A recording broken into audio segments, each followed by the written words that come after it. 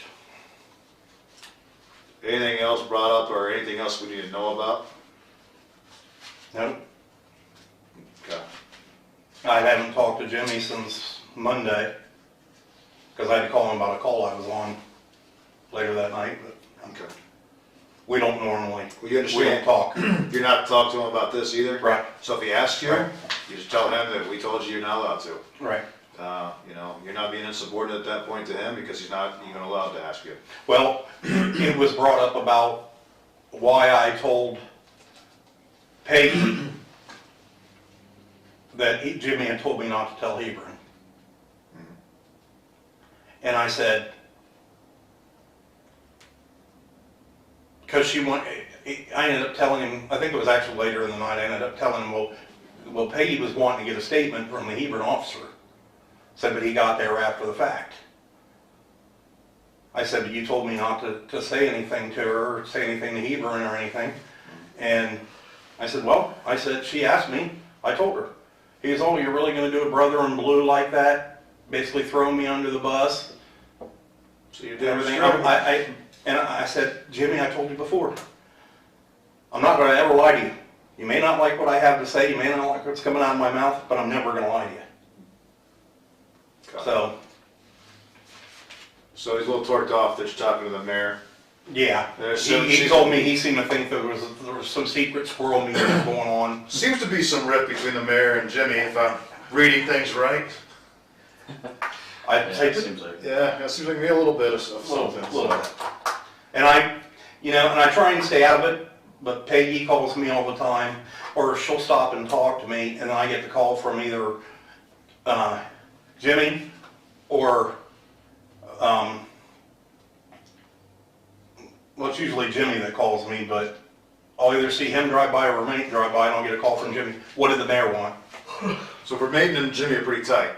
They're best friends. Yeah, I gathered that talking to him. So they tell each other. I mean, I've got both of them trying to follow me, but they're Not too stealthy? I don't know. Okay. I mean, it's hard to stay out of the middle of it. You got the mayor telling you to do something, you got chief telling you to do something different. Absolutely. Put you And in a bad spot. Well, I tried to explain to Peggy, because she said, she could write him up for insubordination if she tells him to do something, he doesn't do it. Right. And I told her, well, Peggy, on the flip side of that is if he tells me to do something and I don't do it, and I do what you say, he can write me up for insubordination. Right. Yeah, that's true. Yeah. So, Yeah, you're in a tough spot. No doubt Yeah. about that. None whatsoever. so to know anything and be in that middle spot is Yeah, it's a tough place. not real. No, I wouldn't want to be there. Now, especially when you get your phone on and you're standing there and all of a sudden it rings and it says Mayor Peggy Wells. Yeah. Especially if you're around Jimmy or something. Because he's always been perturbed. He's like, why is she always asking you questions and not me? Maybe she just wants a different perspective. I don't know. First time I met her. Yeah, I've known Jimmy for a long time. First time I met her, so. I mean, I'm not trying to throw Jimmy under the bus or anything. No. I'm not gonna, Hey, this is all about honesty. Yep. I'm putting down exactly what happened from my point of view.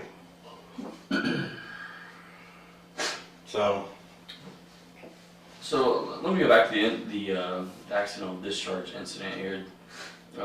You were aware that he had his finger amputated, correct? I mean, everyone seemed to have known that. When he arrived on scene, did he order you to give you give you him your weapon? He didn't order me to, but he told me to give. He was for me to kind of give a him. directive for Right. him. Okay. Told me to go get my rifle, and then he wanted my gun.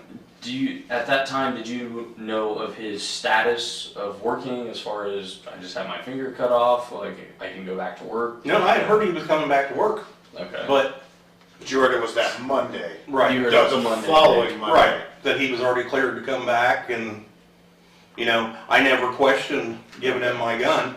Hindsight, because at the sheriff's department, you get put on light duty, they take your badge, your ID, and your gun. We don't have light duty here. So you can't turn around and act as an officer Right. and take any action for anything. Right. Right. Which that makes a Good lot of sense. liability. Yeah. So, And he didn't have his gun on, but Vermaiden had his backup on him. And of course, when your chief tells you, give him your gun. Absolutely, you gotta do it. Yeah. You don't think twice. Even though it's my personal gun, it's not a departmental issue gun. Did Vermaiden look for the weapon or look for the bullet at all? A short time. Okay. Couldn't find it. Nobody's- Obvious, right? Nobody's. And I kind of made that an issue too, because I'd let Peggy know about that. And Yeah.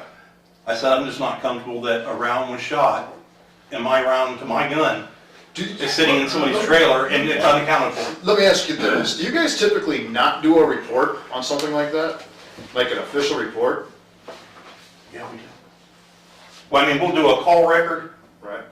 Now, considering what happened, Right. that would be a full-blown report. Any other occasions that you don't do reports on something like that? I mean, if we would just go there and she thought that that's what happened, Right. you know, and we ended up going and checking, nothing was wrong, figured there was something, you know, dementia-wise, that maybe she's harming herself, then we take her to the hospital or something. Right. But other than that, no, But we would do a call record log and just give a brief description of Do you know why why we were there's there. not any call record logs at all, or no report done? Jimmy said he was gonna take care, because I honestly, I looked at Jimmy, I said, you're doing a report on this, Yeah. not me. And so he said he was gonna do the report? Yep. So no report was done? None? So I don't know what you got a bullet casing over there, I don't know how you guys link your evidence I back. don't even know what they did with the bullet casing, because like I said, I don't even know who picked it up, and that bothers me too. Yeah, it sounds like Jeff picked it up, but, Do they still have it, you Yeah. know? Okay, good. um, The homeowner's son didn't even seem to really care about what happened, yeah. apparently him. and How do you his guys friends. link your evidence to, how do you link your evidence to anything? Do you have to have a report number to link your evidence? Yep. So the evidence report does it go with the report itself, the evidence report number, or is that the same as the report number? The same as the report. So if you don't have a report, how do you have an evidence number? Because you still have a call record. I mean, your call record. I don't have anything. Our call record number is our report number as well. Gotcha. So whatever evidence we would get would be submitted under that. So same if you don't number. have a call record number or a report number, how do you log in evidence without that? You're not supposed to. Okay. All right. Because this report number says 181055 on here, on yours. 18. Oh. Yeah, because that's what, we have a book that's got the numbers. Okay? It's like a log sheet of the last calls taken. Yeah. And I did that up because that was supposed to be the next call record that they said that they were going to go to the office and take care of doing. Okay. So I just used that number and put it on my statement. Okay. That same case number? Yeah, No. 156. 156. No, they got 156 156. on theirs.